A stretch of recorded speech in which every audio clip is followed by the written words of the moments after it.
नमस्कार, मैं सत्येंद्र कुमार सिंह स्वदेश वाणी के साथ आज विशेष मेहमान जुड़ रहे हैं। गिरिडीह संसदीय क्षेत्र में 5 बार यहाँ के लोगों ने प्यार दिया इन्हें और 5 बार सांसद बनने का सौभाग्य प्राप्त हुआ।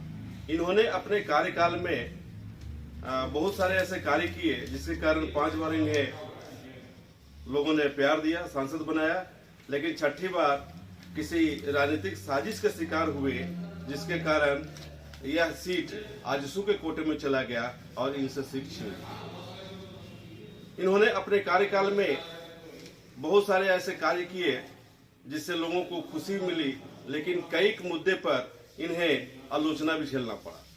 अब चूंकि जो घर का गार्जियन होता है वह कोई जरूरी नहीं है कि सभी को खुश रख सके, इसीलिए इन्हें भी उसी गार्जियन के रूप में कहीं कहीं पर आलोचनाएं सहनी पड़ी और कई बार इन्हें यह देखना पड़ गया कि आगे हम क्या रणनीति बनाएं।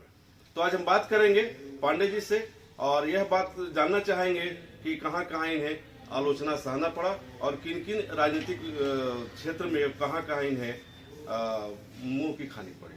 तो आइए बात करते हैं। सांसद जी, हम लोग कहते हैं अभी भी क्योंकि जब 5 बार सांसद आए हैं तो स्वाभाविक सांसद मुंह से निकलेगा। सांसद जी, आपका स्वागत है स्वदेश में। बहुत बहुत धन्यवाद। मैंने अभी कहा कि नरेंद्र मोदी जी बहुत लोकप्रिय और बहुत ही बेहतर आदमी है जो काम कर रहे हैं, लेकिन इन दिनों आप भी देख रहे होंगे कई राज्यों में बीजेपी नीचे आते जा रही है। बंगाल की स्थिति आपने देखा, इसके अलावा और भी यूपी में भी अब क्या स्थिति है तो भविष्य बताएगा, लेकिन जैसा लग रहा है कि वहाँ के मंत्री लोग ही इस्तीफा दे रहे हैं। तो इसको आप किस रूप में देखते हैं? देखिए, जब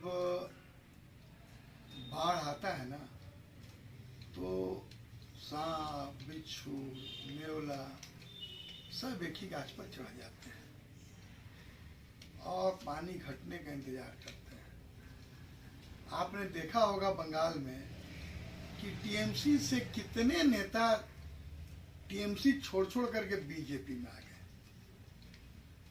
तो भारतीय जनता पार्टी को वहां 3 सीट था, 73 सीट हुआ।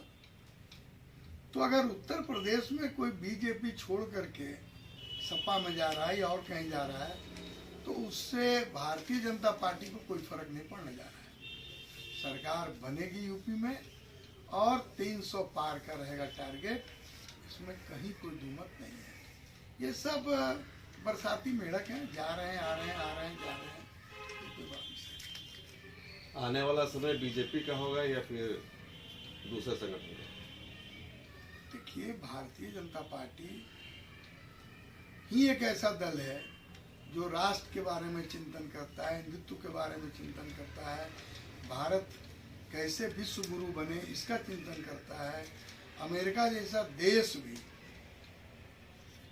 आदरणीय प्रधानमंत्री नरेंद्र मोदी जी से सम्मान पूर्वक उनको देखता है और समय पर पूरा विश्व जो है वो कहता है कि प्रधानमंत्री जी ही दिशा देवें, नेतृत्व करें किसी भी समस्या में।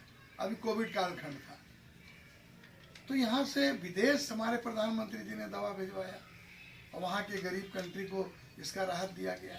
ये अपने आप में बहुत बड़ी बात है, कोई छोटी मोटी बात नहीं है। झारखंड सरकार कैसी चल रही है? देखिए, 2 साल झारखंड सरकार का हो गया, तीसरे साल में प्रवेश कर गया यूपीए गवर्नमेंट यहाँ का। हमें जो नजर आ रहा है कि एक भी कार्य केंद्र सरकार की जो योजना है उसको वर्तमान सरकार ने सिर्फ रोकने का काम किया है। आज चाहे वो यहाँ के पारा टीचर हों, चाहे यहाँ के किसान हों, चाहे यहाँ के नौजवान हों, जिनको माननीय मुख्यमंत्री जी ने चुनाव में घोषणा किया था कि ऐसा प्रधानमंत्री आवास हम देंगे जिसमें कि बहू अलग रहेगी, बेटा पत्नी एक जगह रहेगी और माता पिता एक जगह रहेंगे, रसोई घर भी होगा, किचन भी होगा। बोलिए 2 वर्ष हो गया, एक आवास बना क्या? उन्होंने कहा था कि बेरोजगारी भत्ता अगर हम नौकरी नहीं दे पाएंगे तो शायद 7,000 या कितना रुपया कहे थे कि हम महीना में दे देंगे, किसी को मिला क्या एक आदमी को?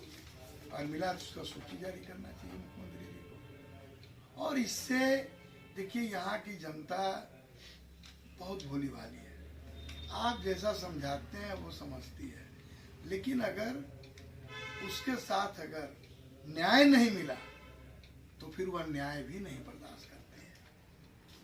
तो सरकार कैसी चल रही है आप देख रहे हैं, मॉब लिंचिंग का मामला हो या नाना लाइन ऑर्डर की बात हो, तो ये तो है गड़बड़, इसमें कहीं कोई दो मत नहीं है।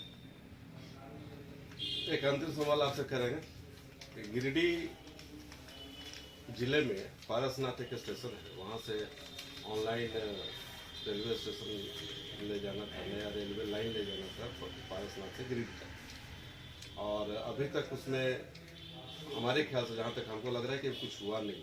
इस संबंध में आप क्या कहेंगे, क्योंकि आप ही के मंत्री ने उसका शिलान्यास किया?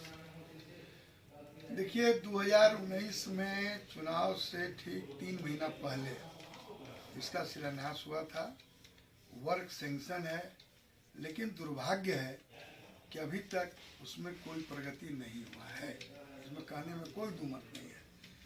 तो मैं तो बीच बीच में मिलके मंत्री जी से बात भी किया, बीच में मंत्री बदल गए, अभी वार्षिक जी आ गए हैं, इनसे मिलके हमने कहा है कि सैंक्शन वर्क है इसको अविलंब बनवाया जाए, ताकि वहाँ की जनता के मन में ये भावना नहीं बने कि चुनावी संट था और चुनाव के चलते ये मामला शिलान्यास हुआ, चुनाव खत्म हो गया और ये, लेकिन ऐसा नहीं है। जो भी योजना का शिलान्यास भारतीय जनता पार्टी के नेताओं के द्वारा किया गया है, मंत्री के द्वारा ऑनलाइन या ऑन द स्पॉट, काम 5 साल के अंदर में पूरा हुआ है। अभी 3 साल होने में भी थोड़ा समय है, 3-4 महीना, 2 साल फिर भी है, अभी 3 साल होने में भी थोड़ा समय है, 3-4 महीना, 2 साल फिर भी बचा हुआ है। हमें आशा नहीं पूर्ण विश्वास है कि उस रेल लाइन का निर्माण होगा और पारसनाथ से गिरिडीह रेल लाइन बिछेगी और ट्रेन भी दौड़ेगी, इसमें कहीं किंतु परंतु नहीं है। अगर जरूरत हुआ तो मैं आदरणीय प्रधानमंत्री जी से मिलके इस पर बात करूंगा। धन्यवाद। अगर आप इस चैनल पर नए हैं तो हमारे चैनल को लाइक, शेयर एंड सब्सक्राइब जरूर करें, ताकि आने वाली देश विदेश की खबरें आपको मिलती रहे।